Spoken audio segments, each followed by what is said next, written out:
Here to discuss, former DHS senior advisor and senior research fellow at the Heritage Foundation, Todd Bensman.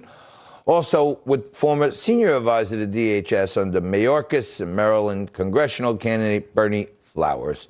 Gents, thanks for joining us. Todd, do you agree with the president's decision here to kind of say, hey, let's reinstate traffic stops? We made a commitment to the people that we were going to deport as many people as possible. What do you think, sir?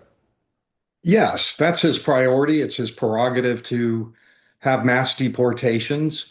One thing that he did was they're requiring body cams on every team and probable cause, which they already had before, but they're just going to make sure. So I think they fixed it up just fine, and they're going to continue on.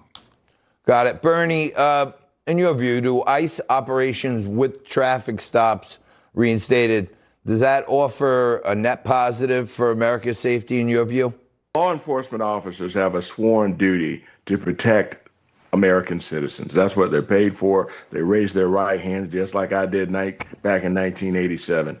And the issue of the day is that, I feel terribly for anybody who dies at a traffic stop, but the vast majority of those stops are performed professionally and nothing negative happens. And the idea is the only way we can do this, one of the few ways, is to make sure we do these traffic stops. So we can't stop this, and the president is right in what he's doing. So I want to switch gears a little bit here on, how would you rate DHS Secretary Markwayne Mullin's performance almost 4 months into his tenure? If you're talking to me, I give him an A, and here's why. There's been a lot less drama, even though, there has been a shooting, yes, in Houston, there's one in Maine, but the issue today on his watch, there's been a lot less drama than the previous secretary, and I think that he's just more of a seasoned leader. So again, I'd give him an A+. Todd, what are your thoughts on Markwayne Mullin this 4 months in? Well, he has very little experience in Homeland Security running a big agency like this. And given that, he has surrounded himself with a lot of pros. So I think, you can come into a job like this not knowing a whole lot about it and manage it appropriately and well if you surround yourself with the right people. So because of that, I'm going to give him an A too. Also, listen, he is not Kristi Noem. It's a very different management style.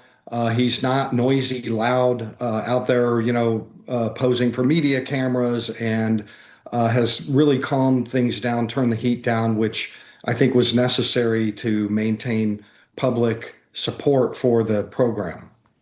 Got it. Going back to that, you worked in the Mayorkas administration. What are the biggest differences between ICE operations under the Biden administration and the Trump administration? First of all, I am not proud of Mayorkas. Let me tell you, I left that job because I couldn't stand that man.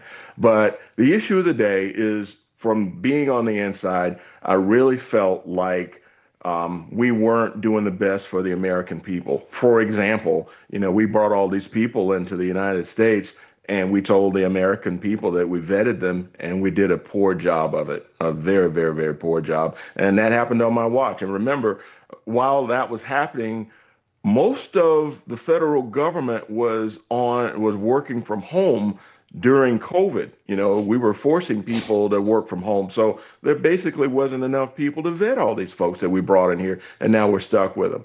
The opposite is the current situation with Secretary Mullin.